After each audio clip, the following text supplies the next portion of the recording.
Happy Thanksgiving to all my American family and friends, and welcome to episode 68 of the Montrose and Highland Railroad. You find us down in downtown Blue Haven, where I've been doing quite a lot of work on the layout. I've put 2 more railroad crossing lights in place, wired them up. I didn't have nearly as much trouble with them this time as I did with the ones at Distoria. Obviously I know what I'm doing now. We've got a new second road here,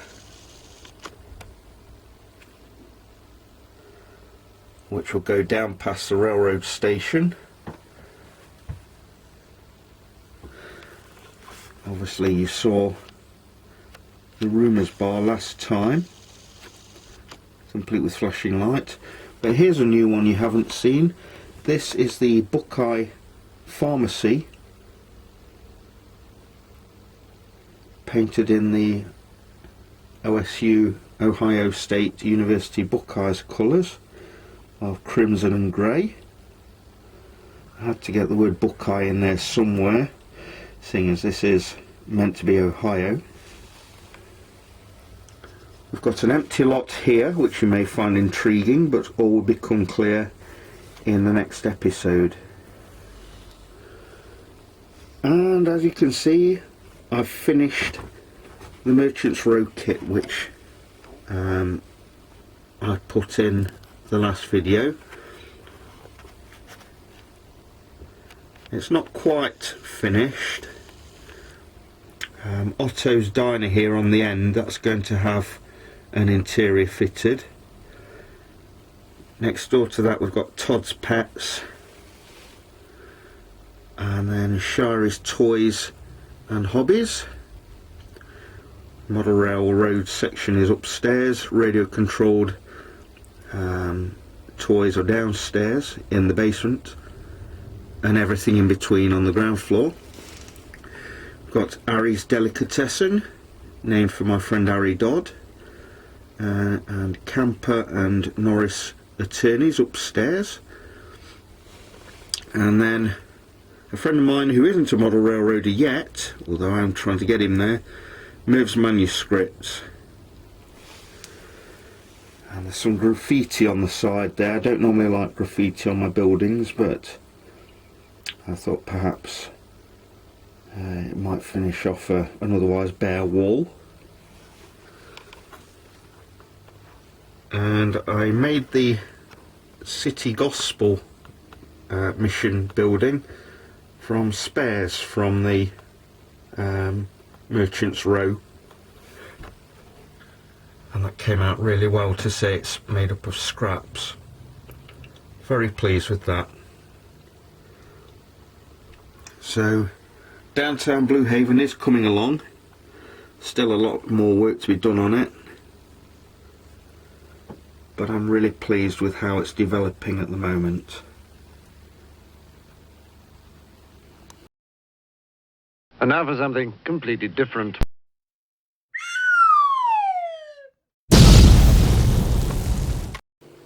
We're coming towards that time of the year again, yes, Christmas, and I was going to try and make my new downtown Blue Haven board looking a bit more festive.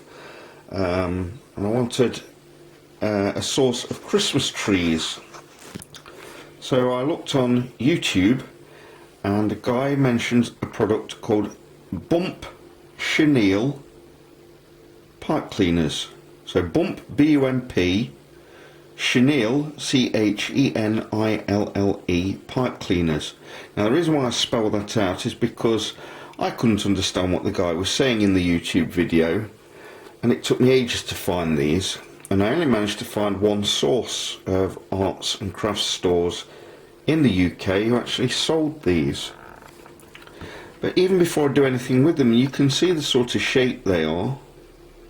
Cut them off at the bottom, trim them up a little bit, paint them, and hey presto, you've got your own source of Christmas trees. And they were very, very cheap.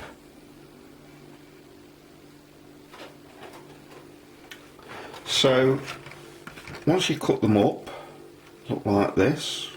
Got that one upside down, and you can trim it up if you want to, or just cut the top off, as I have in a couple of cases, make really small Christmas trees. And of course you can have them growing wild as well, if you're modelling somewhere like Washington State or anywhere really where there's these trees growing wild. I cut them out and I paint them different colour. I use this paint, which is model colour US Olive Drab, and to me that looks like a really good colour for a fir tree or a pine tree. You can see the original colour below, and you can see the olive colour in comparison. And then with a few of them I'll coat them with Mod Podge, which is similar to PVA glue. I've only just discovered it, so I quite like it. It's got a bit more water in than PVA glue. And really scrub the Mod Podge into the tree, and then cover it in Woodland Scenic Snow or something similar to that, or glitter. I've used glitter on a few. They look really good.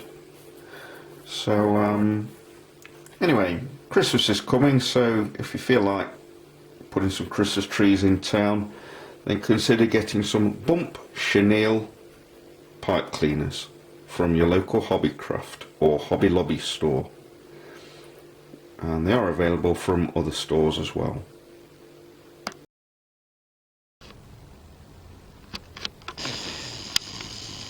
Introducing the newest locomotive to the layout, which I purchased last Friday second hand from Anorax Anonymous. This is a CSX locomotive, a -8-40 CW, number 7677. I've already got one of these locomotives, number 7723, but well, I'm trying to restock most of my layout with CSX and Norfolk Southern locos, so this one was a bargain and I thought I'd get it while I saw it. So welcome to the Montrose and Highland Railroad. I also bought this boxcar while I was at Anorax Anonymous. I just really like the livery a lot. It's not a local to this area. I think the Ashley Drew and Northern's actually based, or was based, in Arkansas, so quite a long way away from here. Southwest Ohio, southeastern Indiana, but I like it. And as I've already said, happy Thanksgiving everyone. The Thanksgiving car is on the layout. Let's take a look at 7677 in action.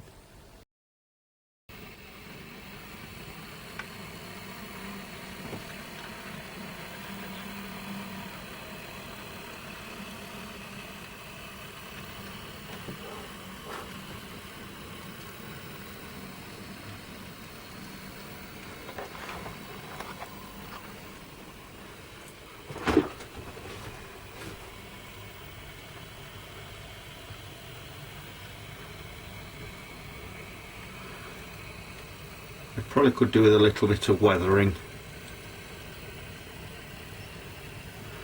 And we're passing a little bit of new scenery, which I'm doing at Cherry Valley at the moment. Far from finished, obviously.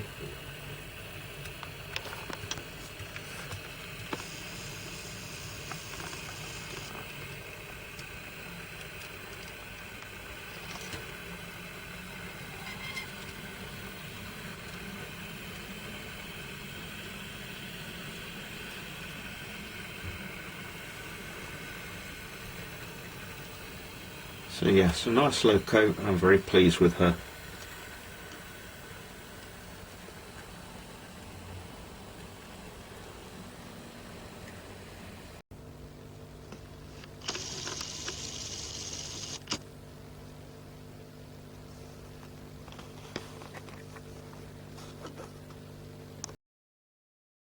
it just remains for me to wish all my viewers a happy Thanksgiving. Be safe and have fun with your family and friends at this special time of the year. We don't celebrate it here in the UK. Sometimes I really wish we did. Not for its historical significance, but because it brings people closer together. And while we're living in these troubled times, we really need that. Anyway, get down off my soapbox and don't be so serious. Have fun everyone, and I'll see you next time. I hope to get another video out before Christmas. Like or dislike this video and consider subscribing, and tell your friends. Bye for now.